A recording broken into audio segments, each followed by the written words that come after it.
I'd like to talk to you about Pesach and about the Seder specifically. In the Gemara Pesachim, Kuftet Zayin, 116b, there's a nice little vignette.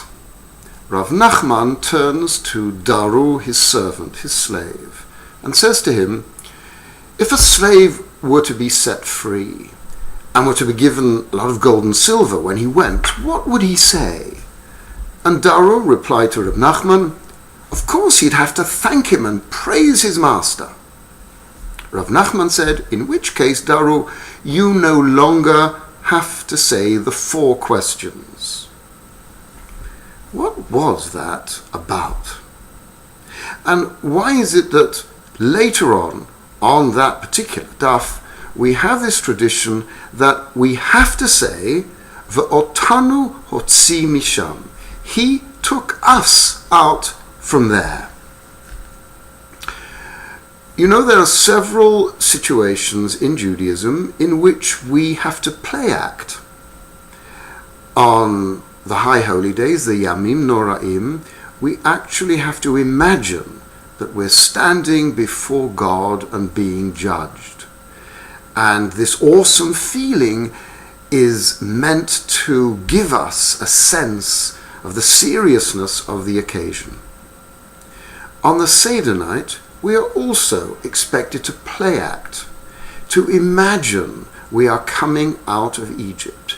Imagine what it's like to be a slave and then suddenly you're free.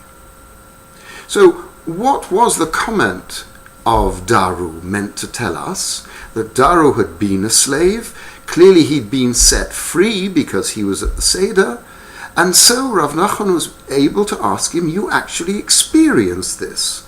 What was it like? And how would you respond? For thousands of years, we Jews have survived under the most difficult conditions.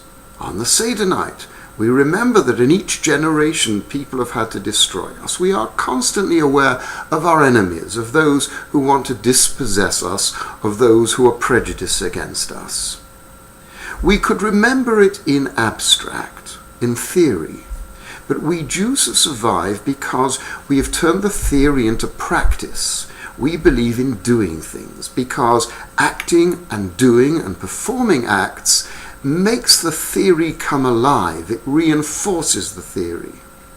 And that's why on the Seder night we have all these unusual foods and we have these different customs. And we act and eat in a way different to any other night.